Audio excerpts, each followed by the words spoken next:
सो next अब हमारे पास फर्स्ट एग्जाम्पल है F of Z is equals to this है Z not equals to zero and F of zero है।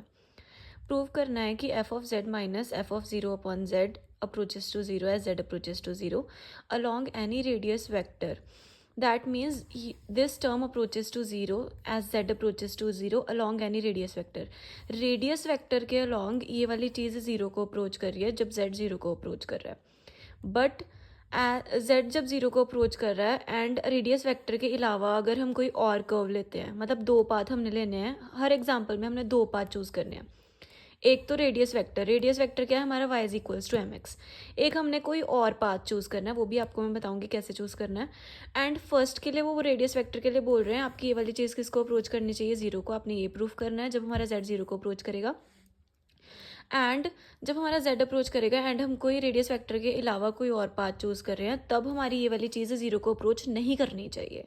ये वाली चीज़ हमने प्रूफ करनी है इस एग्जाम्पल में। सो फर्स्टली हमने लिया radius vector y is equals to M x लिया जब z किसको अप्रोच कर रहा है, 0 को। सो लिमिट हमने कल डिफरेंशियबिलिटी की फॉर्मूला किया था, वो क्या होता है F of Z minus F of Z not. अब यहाँ पे जेड नॉट की जगह पर पॉइंट कौन सा है, 0। माइनस एफ ऑफ 0 आ गया, नीचे जेड माइनस जेड नॉट आता था, यहाँ पे जेड माइनस 0 आ गया। एफ ऑफ 0 ऑलरेडी यहाँ पे गिवन है 0 है, सो एफ ऑफ 0 0 हो गया। एफ ऑफ जेड की वैल्यू हमने ये वाली पुट कर दी एंड जो नीचे जेड था वो एज इट इज़ आ गया। अब हमने कल फॉर्मूला जेड किसके इक्वल होता था, एक्स प्लस आयोटा वाई। सो अब हमारे इस इक्वेशन में कहीं जब तक हमारा जेड चल रहा था तब हम लिमिट लगा रहे थे जेड अप्रोचेस टू 0।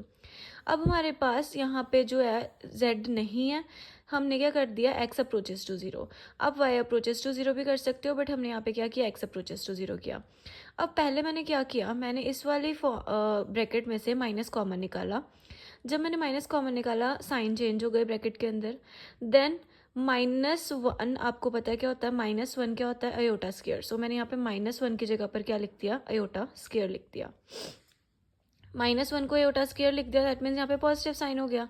अब इन दोनों इस ब्रैकेट में से अयोटा भी कॉमन आ रहा है, सो मैंने इस ब्रैकेट में से अयोटा भी कॉमन निकाल लेना है। जब मैंने अयोटा कॉमन निकाला तो मेरे पास ये बचा एक्स प्लस अयोटा वाई। यहाँ पर भी एक्स प्लस अयोटा वाई है, ये वाली दोनों टर्म्स कैंसिल आउट हो जाएंगी एंड हम मूव कर जाएंगे। नेक्स्ट हमारे पास ये टर्म बच जाएगी, इसको मैंने 1 माना।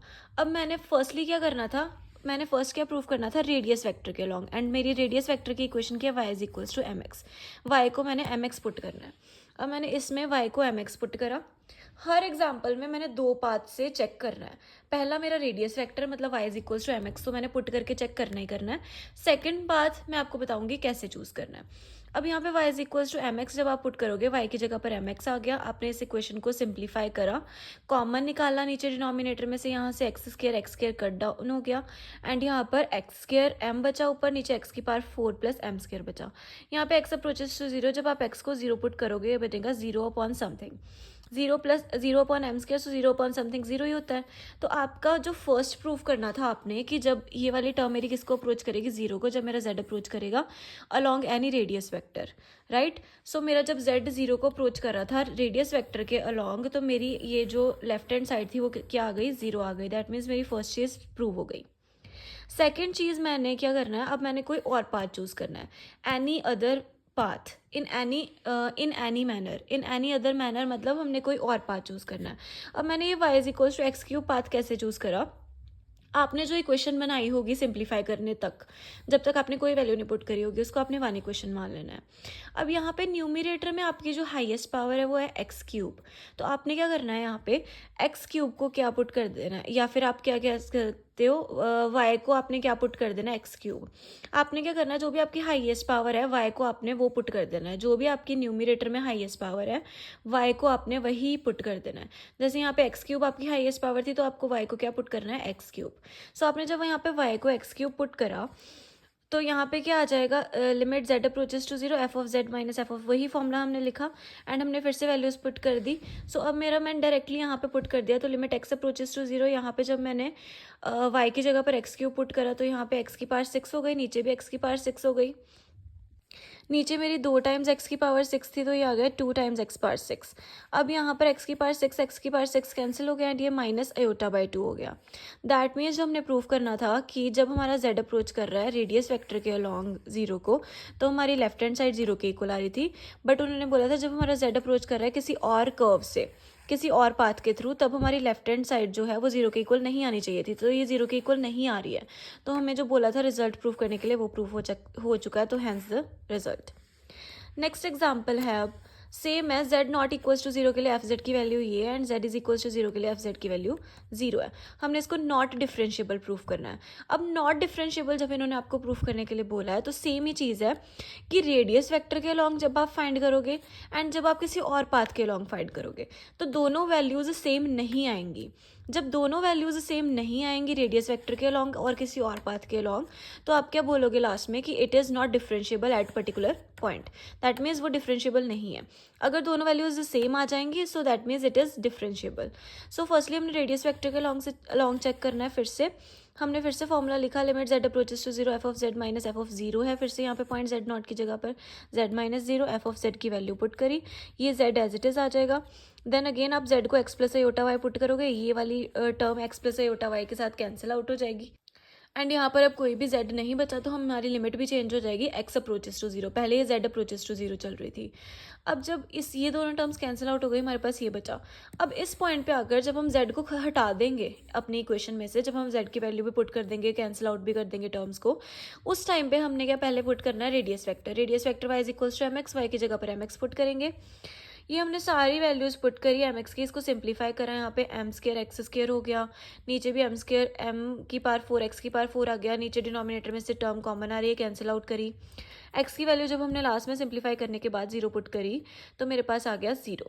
That means radius vector put करने पे मेरी लेफ्ट हैंड साइड फिर से क्या आ रही है 0 के equal and z approaches to 0 along the curve y square is equals to x। अब यहाँ पर न्यूमिनेटर में देखो आपकी हाईएस्ट पावर y स्केयर है, जो भी हाईएस्ट पावर हो गया उसको आपने दूसरा वेरिएबल पुट कर देना। जैसे पिछली वाली एग्जांपल में आपकी हाईएस्ट पावर थी एक्स क्यूब, सो आपने इसको दूसरा वेरिएबल जो भी था उस इक्वेशन में y था तो आपने एक्स क्यूब को y पुट कर दिया।